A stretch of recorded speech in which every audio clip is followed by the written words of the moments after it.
جن پہ قرضے ہیں نا، جو تنگ دست ہیں، جو روز رکے بھیجتے ہیں دعاؤں کے کہ بڑی پریشانیاں، وہ وظیفہ سنیں، وہ وظیفہ سنیں۔ ہمارے زمانے میں وظیفے لینے کا رواج نہیں، تعویذ لینے کا رواج ہے۔ لینا چاہیے، تعویذ بری چیز نہیں، اچھی چیز ہے، لیکن زیادہ کام برکت والا کیا ہے؟ اللہ اللہ کرنا۔ ایک تابعی بزرگ، تابعی ہیں، صحابی کے شاگرد ہیں، فرماتے ہیں میں مسجد اقصی میں گیا، فلسطین میں مسجد اقصی میں ایک شخص کو میں نے دیکھا، بڑا نورانی چہرہ اس کا، اور بڑا اس کے وجود کے اندر عجیب سی کشش، خوشبو دور تک پھیلی ہے۔ وہ بندہ نا نماز نہیں پڑھ رہا تھا، سجدے ہی کرتا جا رہا تھا، ایک سجدہ، دوسرا سجدہ، تیسرا سجدہ، اور سجدہ کرتا تو دیر تک سجدہ کرتا، پھر سجدہ کرتا تو دیر تک۔ کہتے ہیں جب وہ فارغ ہوا تو میں نے گزارش کی، کہتے ہیں جب وہ فارغ ہوئے تو میں نے گزارش کی، میں نے کہا بزرگوں ایک بات پوچھنے کو دل کرتا ہے۔ انہوں نے کہا پوچھو۔ کہنے لگے آپ اتنے سجدے کیوں کرتے ہیں؟ کہتے ہیں میں نے پوچھا تو بزرگوں نے رونا شروع کر دیا، اتنا روئے کہ ہچ کی بد گئی۔ پھر میں نے کہا حضور میں نے کوئی غلط بات پوچھ لی، آپ تو پریشان ہو گئے؟ کہنے لگے پھر رونے لگے۔ میں نے پھر کہا حضور آپ، میں نہیں پوچھتا سوال کرتے، پھر رونے لگے، 3 دفعہ روئے تو کہنے لگے سنو میں رسول اللہ کا صحابی ہوں، میں نبی پاک کا، میں نے اپنے حبیب سے سنا ہے کہ جب کوئی بندہ رب کو ایک سجدہ کرتا ہے تو اللہ اس کے گناہ معاف کرتا ہے، ایک سجدہ کرتا ہے تو اللہ کیا کرتا ہے؟ بولیے، اللہ گناہ بھی معاف کرتا ہے، رب اسے نیکی بھی عطا کرتا ہے، اور اپنی بارگاہ میں اس کا درجہ بھی بلند فرماتا ہے۔ ایک سجدہ اور 3 فائدے، گناہ بھی معاف ہوئے، نیکی بھی ملی، اور درجہ بھی بلند ہوا۔ کہتے ہیں یہ کہہ کے بزرگ پھر رونے لگے۔ جب وہ خاموش ہوئے تو میں نے کہا حضور اگر ناراض نہ ہوں تو مجھ پر تو کیفیت ہی عجیب طاری ہو گئی ہے، آپ کے اس رنگ نے میرا بھی رنگ بدل دیا ہے، پوچھ سکتا ہوں آپ کون ہیں؟ پوچھ سکتا ہوں آپ کون ہیں؟ کہتے جب میں نے سوال کیا تو انہوں نے پھر آنسو پونچھے، کہنے لگے میں رسول اللہ کا نوکر ابو ذر غفاری ہوں، میں ابو ذر غفاری ہوں، میں اپنی زندگی سجدے میں بتانا چاہتا ہوں، میں وقت اللہ کے حضور سجدہ کر۔ ہمارے ہاں میں نے اس دن بھی کہا تھا، ہمارے ہاں لوگوں نے بہانہ بنا لیا ہے حضور بخشوا دیں گے، محفل نعت 6 گھنٹے کی، نماز 5 منٹ کی، حضور بخشوا دیں گے۔ سنو نا جنہیں حضور بخشوا رہے ہیں، حضور انہیں بتا کیا رہے ہیں؟ حضور انہیں بتا کیا رہے ہیں؟ اللہ اکبر، کیا انداز ہے۔ حضرت ربیعہ بن کعب کہتے ہیں میں حضور کو وضو کرایا کرتا تھا، بخاری مسلم میں۔ ایک دن حضور نے فرمایا سل یا ربیعہ، ربیعہ کچھ مانگ لو، تو کہتے ہیں میں نے مانگا تو پھر میں نے بھی وہ چیز مانگی جو سب سے قیمتی تھی۔ میں نے کہا حضور جنت میں وہ والا مکان چاہیے جس کی دیوار کے دوسری جانب آپ کا حجرہ انور ہو، جس کی دوسری سائیڈ پہ آپ کا گھر ہو، تو اڈی میری کاند سانجی ہو گئی، وہ والا مکان چاہیے۔ تو نبی پاک نے فرمایا جا تجھے دیا، جا تجھے، بولیے جا تجھے، کمال ہو گئی، جا تجھے دیا۔ کون دیتا ہے؟ دینے کو منہ چاہیے، دینے والا ہے سچا ہمارا، میں جا تجھے دیا۔ ایک میری بات یاد رکھنا، حضور کیا فرمایا؟ اپنی زندگی میں سجدے زیادہ کرنا۔ کیا زیادہ کرنا؟ چلو سارے بولے ایک دفعہ، کیا کرا؟ کیا زیادہ کرنے؟ تو حضور بھی فرماتے ہیں میرا جنت میں پڑوسی وہ ہوگا جو سجدے زیادہ کر کے آئے گا۔ تو میرے بھائی اگر تو سجدہ ہی نہیں کرتا، تو اس لذت سے ہی ناشنا ہے، نماز جلدی کی، باقی سارے کام لیٹ کے، مسجدوں میں بیٹھے ہیں لوگ، خوش گپیاں چل رہی ہیں، بڑے بڑی لمبی، نماز کا وقت آیا تو چھوٹی ہو گئی، فٹافٹ کرو۔ نماز، عبادت، ریاضت، یہ تو بندے کو اللہ کے قریب۔ حضرت عبداللہ بن جعفر، حضرت جعفر طیار کے بیٹے تھے، نبی پاک کی پھپھی کے بیٹے تھے، حضرت زبیر بن عوام رضی اللہ تعالیٰ، وہ انتقال کر گئے۔ ان کا جب وصال ہوا تو 10 لاکھ دینار کا قرضہ تھا ان پر، اور جو زمین انہوں نے چھوڑی وہ زمین بنجر تھی۔ لو سن لے، جن پر قرضہ چڑھا ہوا ہے وہ نسخہ بھی سن لے، جن پہ قرضے ہیں نا، جو تنگ دست ہیں، جو روز رکے بھیجتے ہیں دعاؤں کے کہ بڑی پریشانیاں، وہ وظیفہ سنیں، وہ وظیفہ سنیں۔ ہمارے زمانے میں وظیفے لینے کا رواج نہیں، تعویذ لینے کا رواج ہے۔ لینا چاہیے، تعویذ بری چیز نہیں، اچھی چیز ہے، لیکن زیادہ کام برکت والا کیا ہے؟ اللہ اللہ کرنا۔ کیا کام ہے؟ سجدہ کرنا برکت والا کام ہے۔ حضرت عبداللہ بن جعفر طیار کہتے ہیں میں نے قرضہ لینا تھا زبیر بن عوام سے، وہ وصال کر گئے، میں ان کے بیٹے کے پاس گیا، عبداللہ بن زبیر کے پاس۔ میں نے کہا پیسے لینے تھے، کہا بالکل لینے ہیں، میرے ابا جی مجھے وصیت کر کے گئے، لکھ کے گئے کہ یہ پیسے دینے۔ اور وہ یہ لکھ کے گئے ہیں میں زندگی بھر کوشش کرتا رہا ہوں, ادا نہیں ہو سکے. بیٹا تیری ذمہ داری ہے میرے قرضے ادا کرنا. عبداللہ بن زبیر رضی اللہ تعالیٰ عنہ کہنے لگے میں انشاءاللہ آپ کی رقم دے دوں گا. تو عبداللہ بن جعفر طیار کہنے لگے بھائی ہم دونوں آپس میں ہیں, کوئی شے نہیں چھوڑ کے گئے آپ کے ابا جی, کوئی چیز نہیں. توجہ ہے میری بات پر؟ یہ صحابہ کا ذرا انداز دیکھیے گا بندگی کا, کوئی چیز نہیں چھوڑی. تو حضرت زبیر بن عوام کہنے لگے ایک زمین کا ٹکڑا ہے وہ بھی بنجر ہے, اس میں بھی کوئی کھیتی نہیں اگتی, سبزہ نہیں ہوتا, بنجر ہے, پانی کوئی نہیں, اور وہ اتنی خشک ریتلی زمین ہے کہ بڑا مشکل کام ہے وہاں سیراب کرنا, بے آباد زمین ہے. حضرت سیدنا عبداللہ بن جعفر کہنے لگے تو اس طرح کر, وہ مجھے ساری نہ دے, اس میں سے تھوڑی سی مجھے دے دے, میں 10 لاکھ دینار کے عوض وہی رکھ لیتا, تیرے باپ کا قرضہ ادا ہو گیا, دے تو صحیح. انہوں نے کہا آپ کیا کریں گے, وہ تو کسی کام کی نہیں, چند کوڑیوں کی بھی نہیں, فرمایا مجھے دے دو, میں جانوں اور میرا کام جانے. او بھائی یہ تھے بندگی والے لوگ, یہ تھے جن کا رب سے رشتہ ہے, جنہوں نے حضور کے صلی اللہ علیہ وسلم کے پاس بیٹھ کر بندگی سیکھی تھی. کہتے زمین کا ٹکڑا لے لیا, بنجر بے آباد ریتلی زمین, جب میرے حصے میں آئی پہلے دن اپنے غلام سے کہنے لگے جو جگہ تجھے زیادہ سخت لگتی ہے نا وہاں میرا مصلی بچھا دے, جو تجھے زیادہ بنجر بے آباد لگتی ہے وہاں مصلی بچھا, مصلی بچھا. غلام نے مصلی بچھایا تو عبداللہ بن جعفر نے اللہ اکبر کہہ کے نیت باندھی. یہ حضرت جعفر طیار کے بیٹے ہیں, حضرت علی کے بھتیجے, انہوں نے نیت باندھی نماز کی, سر سجدے میں رکھا, رونے لگے, کہنے لگے اللہ میں بھی تیرا بندہ اور جس سے لینے تھے وہ بھی تیرا بندہ, خدا بندہ ہمارے درمیان مہربانی فرما, کرم نوازی کر, رحمت کا فیصلہ فرما. اتنا روئے کہ مصلی بھیگ گیا. کہتے اتنا تڑپ رہے تھے کہ صحابہ اکٹھے ہو گئے ان کے گرد, مصلی بھیگ گیا. جب بھیگا ہوا مصلی نماز مکمل کر کے اٹھایا نا, کہتے مصلی اٹھایا تو نیچے سے اللہ نے پانی کا چشمہ جاری فرما دیا, اللہ نے پانی کا چشمہ جاری کر دیا. فرمایا بناؤ حوض, کرو کھیتیاں سیراب. فرماتے ہیں جہاں ایک درخت نہیں اگتا تھا اللہ نے پورا باغ اگا دیا, جہاں ایک پھل نہیں ہوتا تھا وہاں عالی شان پھل لگ گئے, قرضے بھی ادا ہوئے. حضرت زبیر بن عوام کے بچوں کے پاس مال دولت بھی بچ گیا. لوگ جب کہتے ہیں یہ ساری کس چیز کی برکت ہے, اور فرماتے یہ ساری سجدوں کی برکت ہے, یہ رب کی بندگی کی برکت ہے جی, اس کی بارگاہ میں نماز پڑھنے کی. مسلمان توجہ نہیں کرتا, توجہ نہیں. جاگ رہے ہیں آپ حضرات؟ یہاں کوئی حکومت اعلان کرے نا کہ ہر نماز کے بعد 500 روپیہ, کتنا جی؟ میرے خیال کسی بھی نہیں ہونا مسیح جی, آن گے کہ نہیں؟ نہیں تھوڑے جے بول دے ہو, جڑے نہیں بول دے ہونا تو بالکل ہی نہیں نہ ہونا, ہونا تو پکا پتہ لگ. او خدا کے بندو بات سمجھو, رب فرماتا ہے تو مسجد آدھا میں تجھے برکت عطا کروں گا. کئی جگہ مسائل نہیں بنا دیے گئے, وہ چھوڑو دیے تو نفل ہے, چھوڑو دیے تو غیر مؤکدہ ہے. اعلیٰ حضرت فاضل بریلوی فرماتے ہیں جو نفل چھوڑتا ہے نا ایک وقت آتا ہے سنت کے ترک کرنا شروع کر دیتا ہے, اور تارک سنت ایک وقت آتا ہے کہ واجبات کو چھوڑتا ہے.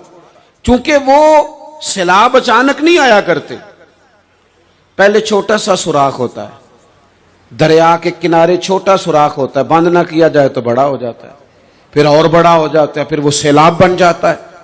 کیا ہوتا ہے کہ جب ہم دیر کرتے ہیں, آپ دیکھ لیں دنیا داری میں لوگ کتنے آگے نکل گئے, کتنے دنیا داری کی جو چیزیں آئیں وہ غالب ہو گئیں.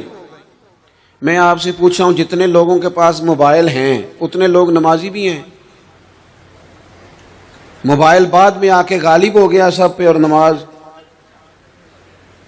آپ یہ ایوریج نکالے نا, جتنے لوگ فیس بک پہ ہیں اتنے لوگ دینی تعلیم کے میدان میں بھی ہیں, پڑھنے پڑھانے کا مزاج بھی رکھتے ہیں.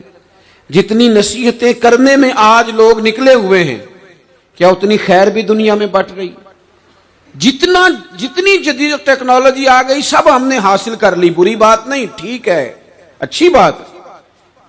لیکن سوال یہ ہے کہ وہ باتیں جو سالوں سے ہو رہی ہیں اور جو ہمارے دین کے فرائض میں شامل ہیں ان پر عمل کب ہوگا؟ اور یہ بہت سارے لوگ ہیں نا دعوت دیتے ہیں کہ آپ تشریف لائیں, اس جگہ پہ آ کے کچھ بات کریں تو میں دوستوں سے کہتا ہوں تقریریں تو اب بڑی سن لی لوگوں نے، تو زمانہ ہو گیا تقریریں کرتے سنتے. سوال تو یہ ہے کہ جو سنا ہے اس پر عمل کس دن کرنا ہے؟ وہ پہلا قدم جو عمل کا ہے وہ کس دن اٹھانا ہے؟ یہ کوئی گورکھ دھندا تو نہیں ہے نا کہ نشستن گفتن برخاستن. دیکھیں نا قرآن مجید کی آیات نازل ہوتی تھی، صحابہ دوڑ پڑتے تھے عمل کرنے کے لیے. لن تنالوا البر حتى تنفقوا مما تحبون، تم بھلائی کو نہیں پہنچو گے جب تک اپنی پیاری چیز خرچ نہ کرو. تو یہ آیت ہم نے بھی سنی ہوئی ہے. میں آپ سے ہاتھ نہیں اٹھواتا، آپ خود اپنے آپ سے پوچھیں، میں اپنے آپ سے پوچھتا ہوں کب پیاری چیز لا کے خرچ کیا ہم نے اللہ کے راستے میں؟ لیکن جب نازل ہوئی تھی تو عبداللہ ابن عمر کو گھوڑا پیارا تھا، انہوں نے فوراً لا کے پیش کر دیا تھا. حضرت ابو طلحہ انصاری کو باغ پیارا تھا، انہوں نے فوراً لا کے حضور کی بارگاہ میں پیش کر دیا تھا. ہم کب یہ کام کریں گے؟ ہم سن رہے ہیں، ہمیں آتی ہے، ہم آگے بڑھا رہے ہیں، لیکن جلدی سے صحابہ کا یہ مزاج تھا کہ جیسے ہی ان تک خیر پہنچی انہوں نے عمل کر کے دکھایا. جیسے نصیحت ملی اس نصیحت پر وہ عامل ہو گئے.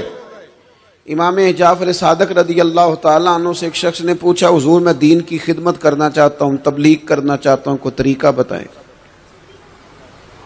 بہت سارے لوگ ہیں آج کل جو یہ چاہتے ہیں کہ جناب مجھے نہ کوئی آپ نسخہ بتائیں، کوئی سلیقہ بتائیں، میں دین کا کام کرنا چاہتا ہوں، دعوت خیر دینا چاہتا ہوں، کوئی طریقہ بتائیں. تو سیدنا امام جعفر صادق رضی اللہ تعالیٰ عنہ فرمانے لگے آسان طریقہ ہے، اور بغیر کسی فلسفے کے، بغیر کسی الجھی ہوئی گتھی کے سلجھی ہوئی بات ہے، بالکل طے.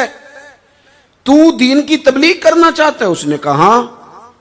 تو فرمانے لگے بڑا آسان نسخہ ہے، اگر تو دین پھیلانا چاہتا ہے، تبلیغ کرنا چاہتا ہے، تو دین پر عمل کرنا شروع کر دے. عمل کے بڑے اثرات ہوتے ہیں. عمل، وہ حضرت باجید بستامی فرمایا کرتے تھے جس نے ہماری خاموشی سے کچھ نہیں سیکھا وہ ہماری تقریر سے کیا سیکھے گا. یہ جو عمل ہوتا ہے یہ اتنی بڑی خاموش تبلیغ ہے، اتنی بڑی. امام جعفر صادق فرمانے لگے تو عمل کر، وہ تیرا عمل کرنا. آپ پڑھیں گھر میں نماز، آپ کے بچوں کو شوق ہو جائے گا. آپ کھولیں گھر میں قرآن مجید، آپ کے بچوں کا دل لگ جائے گا. آپ بیٹھے تسبیح لے کے کہ آج میں نے آدھا گھنٹہ محبوب کی بارگاہ میں درود و سلام عرض کرنا ہے، بچوں کی طبیعت لگ جائے گی. عمل جو ہوتا ہے اس کا فیض بٹتا ہے. نیکی میں آگے بڑھنے کی جد و جہد، کوشش کرنا کہ میں ذرا خیر کے کام میں آگے نکلوں. کیا کہا حضرت عمر نے؟ کبھی ہم سنتے ہیں باتیں، کبھی اس کی گہرائی میں اترو نا. سیدنا فاروق اعظم فرماتے میری ساری عمر دوڑ لگی رہی کہ میں ابو بکر صدیق سے نیکیوں میں آگے نکل جاؤں. ساری زندگی میری دوڑ رہی، جد و جہد رہی کہ میں ابو بکر صدیق سے آگے. 2.5% زکوٰۃ ہے. عمر کہتے ہیں میں 50% لے کے آیا تھا، لیکن میں 50% پہ پہنچا تھا تو ابو بکر 100% پہ پہنچ گئے تھے، وہ سارا ہی لے آئے تھے. میری دوڑ رہی، جد. یہاں بھی دوڑ ہے. میری عزت کرو، میرے آنے پہ کھڑے ہو جاؤ، معاذ اللہ میرا اکرام کرو، میں فلاں صاحب ہوتا ہوں، قبیلے میں، برادری میں، سوسائٹی میں، سماج میں یہ نام رکھتا ہوں، میں فلاں سیاسی، سماجی، فلاحی، رفائی تعارف رکھتا ہوں، میرا فلاں معاملہ ہے. یہ اس مزاج میں دوڑ لگ گئی، اس طبیعت کی دوڑ لگ گئی. مجھے بھی مانا جائے، مجھے بھی گنا جائے، مجھے بھی شمار کیا جائے، میرا بھی نام ہو جائے، مجھے بھی اگلوں میں رکھا جائے، قرب والوں میں میرا بھی تذکرہ کیا جائے. جو دوڑ ہمیں بتائی اور سکھائی گئی تھی اس دوڑ میں ہم شریک کیوں نہیں ہوتے؟ اس میں آگے کیوں نہیں نکلتے؟ وہ جو ہمیں فرمایا گیا تھا کہ تمہیں پتہ چل جائے پہلی صف کا ثواب کتنا ہے تو تم قرآن اندازی کرو. تو یہ قرآن اندازی کس دن ہونی ہے؟ یہ والی قرآن اندازی کس دن ہونی ہے؟ لیکن وہ قرآن اندازیاں تو ہو رہی ہیں عمرے کے ٹکٹ کی. اتنے عمرے کے ٹکٹ، اتنے عمرے کے، اچھی بات ہے، اس کی بھی کوئی مخالفت نہیں، لیکن جو کام جس میں آگے بڑھنا تھا، جس میں جد و جہد کرنی، جس میں دوڑنا تھا، جس میں کاوش کرنی تھی، اس میں تو ہم پیچھے ہیں. زندگی اتنی تیزی سے گزر رہی ہے، آپ یقین کریں پیچھے پلٹ کے دیکھتے ہیں تو پتہ ہی نہیں چلتا کتنے سال بیت گئے. بھی ایسے لگتا ہے کل ہی تو ابھی داخل کرایا تھا گھر والوں نے اسکول میں، ابھی اگلے دن کی بات ہے دارالعلوم میں داخل ہوئے تھے اور اتنے سال بیت گئے، اتنا وقت گزر گیا۔ ہم عجیب مزاج کے لوگ ہیں، یہ چاہتے ہیں کہ ہمارے بچے بڑے ہو جائیں، یہ نہیں چاہتے کہ ہم بوڑھے ہو جائیں۔ دیکھیں اگر بچے بڑے ہوں گے تو لازمی نتیجہ ہے کہ ان کے بڑے، لیکن ہم دونوں باتوں میں اپنا مزاج رکھتے ہیں، بچے بھی بڑے چاہیے ہمیں اور ہم خود بھی اپنے آپ کو بوڑھا تسلیم کرنے کو تیار۔ ماشاءاللہ جی میرا بیٹا جوان ہو گیا، تو جناب آپ کیا ہو گئے؟ اب آپ بھی تو بتائیں نا، آپ کہاں پہنچ گئے؟ وہ کیا دور تھا جب کہتے تھے میرے بیٹے کو میرا جوتا پورا آنے لگا ہے۔ جیسے جیسے بچے بڑے ہوتے تھے والدین کے لہجے میں ٹھہراؤ آتا تھا، ان کی 5 نمازوں کے ساتھ تہجد بھی شروع ہوتی تھی، اشراق اور چاشت بھی شروع ہوتی تھی۔ وہ چاہتے تھے کہ ہمارے بچے ہمیں زیادہ سے زیادہ خیر کرتا دیکھیں، وہ اپنے لفظوں پر، جملوں پر، زبانوں پر، انداز پر کنٹرول کرتے تھے۔ میاں بیوی ایک دوسرے سے کہتے تھے اب لڑنا نہیں ہے، بچے اثر قبول کرتے ہیں، بڑے ہو گئے، اب ہمیں ماحول اور طرح کا بنانا ہے۔ کب آگے نکلیں گے نیکیوں میں؟ کب ہم جد و جہد کریں گے؟ کب ہم یہ والا کام کریں گے کہ نہیں اب مجھے سنور جانا چاہیے، نہیں اب میرے اندر مثبت تبدیلی آنی چاہیے، نہیں اب مزاج میں حلم، بردباری، وقار، وزاداری، یہ چیزیں مجھے پیدا کرنی چاہیے؟ کب بچپنا ختم ہوگا؟ وہ کسی درویش نے کہا تھا نا کہ میں نے 22 سال کے بوڑھے دیکھے اور میں نے 65 سال کے بچے دیکھے۔ کہا جناب کیا معنی؟ کہنے لگے معنی یہ ہے کہ بزرگی سمجھ کے ساتھ ہوتی ہے، عمر کے ساتھ تھوڑی ہوتی ہے۔ وہ تو سمجھ کے ساتھ ہے، جس دور میں سمجھ آ گئی، شعور آ گیا، سمجھ گئے بات کو۔ ورنہ بعض لوگ معذرت کے ساتھ بعض لوگ ساری زندگی سمجھدار ہونے کو تیار ہی نہیں ہیں۔ وہ کچھ ایسی باتیں کرتے ہیں جو ان کے منصب سے میچ ہی نہیں کرتی، ان کے سٹیٹس کے ساتھ وہ اٹیچ نہیں ہوتی۔ بھئی یہ بات آپ کو نہیں کرنی چاہیے تھی، آپ کا معیار یہ نہیں تھا، معیار بلند ہے آپ کا، آپ اپنے سٹیٹس کے حساب سے بات کریں گے۔ تو میرے عزیز آگے بڑھا جائے۔ اب تو کئی ہمارے کلاس فیلو چلے گئے، کئی ساتھ رہنے والے چلے گئے، کئیوں کو ہم دیکھتے ہیں وہ کہتے ہیں یار مہینوں ہو گئے چارپائی پہ پڑے، ملاقاتیں ادھوری رہ گئی ہیں، کئی باتیں ضروری رہ گئی ہیں، کئی لوگ رخصت ہو گئے، تو کیا ہم کب کس وقت ہم عبرت پکڑیں گے؟ بس چپ کر کے جنازہ پڑھ کے آ گئے کہ صرف اسی کا ہونا تھا، قبر پہ فاتحہ پڑھ کے آ گئے کہ صرف اسی کو دفن ہونا تھا، کسی کی کل خانی میں چہلوں میں شرکت کر کے آ گئے، کسی کی ہونی تھی میری ہونی نہیں ہے۔ اپنے اعمال میں پختگی لائی جائے، آگے بڑھا جائے۔ حضرت جابر ابن عبداللہ رضی اللہ تعالیٰ عنہ فرماتے میں نے میدان احد میں ایک صحابی کو دیکھا کھجور کھا رہے تھے۔ کتنا ٹائم لگتا ہے کھجور کھانے میں؟ گوشت کی بھری ہوئی پلیٹ نہیں تھی ان کے سامنے کہ ساری خالی ہونے میں دیر لگے گی، کھجور کھا رہے تھے، بخاری شریف ہے۔ اور کھجور کھاتے کھاتے کریم محبوب علیہ السلام کی عالی مرتبت بارگاہ میں عرض گزار ہوئے یا رسول اللہ اگر آج میں شہید ہو جاؤں تو کہاں جاؤں گا؟ تو حضور نے فرمایا جنت میں۔ حضرت جابر ابن عبداللہ فرماتے ہیں وہ بات انہوں نے سنی تو وہ جو کھجور کھا رہے تھے وہ باقی کی منہ سے نکال دی۔ کیا معنی؟ کہیں کھجور کھاتے کھاتے دیر نہ ہو جائے، کہیں دیر نہ ہو جائے۔ وہ کھجور نکال دی اور میدان میں اترے اور وہ لڑے اور انہوں نے جد و جہد کی اور وہ اسلام کا نام لے کر ڈٹ گئے، رسول اللہ صلی اللہ تعالی علیہ وسلم کے پیغام پر کھڑے ہو گئے، اللہ نے انہیں شہادت عطا کر دی۔ انہوں نے کھجور کھانے کا وقت بھی انتظار نہیں کیا کہ کہیں لیٹ نہ ہو جائے۔ کیا معنی ہے؟ کھجور کھانے سے پہلے پہلے اللہ نے انہیں جنت عطا فرما دی۔ ہمارا تو جناب وہ میرا پروگرام بن گیا، بس میں حج کر رہا ہوں، پھر اس کے بعد میں نے ولی اللہ ہو جانا۔ بھائی یہ بچوں کی شادی ہو جائے، تھوڑے سے کام ہے، میں پھر مسجد میں ہی ہوں۔ بھائی دلی تو بڑی دور ہے، دلی دور است۔ یہ آپ جو باتیں سنا رہے ہیں یہ تو لمبی ساری بات ہے، یہ تو کام شروع کر دینا چاہیے تھا، اس پر تو عمل شروع کر دینا، روکا کس نے؟ آپ بچوں کے بیاہ بھی کریں لیکن ساتھ حضور کی بارگاہ میں درود و سلام بھی پیش کریں، آپ ڈیوٹی پہ بھی جائیں، رزق حلال بھی کمائیں، پر اگر رب توفیق دینا تو سویرے اٹھ کے ایک سپارہ قرآن مجید کا تلاوت بھی فرمائیں۔ اپنے آپ کو آراستہ پیراستہ کریں نیکیوں کے ساتھ، جدوجہد کریں۔ اگر اللہ تبارک و تعالیٰ نے رزق حلال دیا ہے، اللہ کی راہ میں خیر کے ساتھ بانٹنا ہے، تو پھر اس میں جلدی کریں، پھر دیر نہ کریں۔ جوانوں، اس طرح سیر کرنے کا عمر جوانی ہے نا، کھانے پینے کا عمر جوانی ہے، اور کہیں آنے جانے کا ٹائم جوانی ہے۔ میں سچ بتاتا ہوں، عبادت کرنے کا ٹائم بھی جوانی ہے، دین کی نوکری کرنے کا وقت بھی جوانی ہے، ذکر کرنے کا ٹائم بھی جوانی کا ہے، درود و سلام عرض کرنے کا ٹائم بھی، کعبۃ اللہ کے پھیرے کا مزہ بھی جوانی میں، اور حضور کی محبت میں رونے کا مزہ بھی جوانی میں، ان کا نام لے لے کے جینے کا مزہ بھی جوانی میں، ان کے تذکروں کا مزہ بھی جوانی میں۔ عشق لگا سی کھیڈاں کھیڈ دینوں تے مینوں کھیڈاں پل گئیاں، میں کجل پایا سی یار دے ویکھنے نوں، پھر او دی یاد وچ روندیاں ہی ڈل گئیاں۔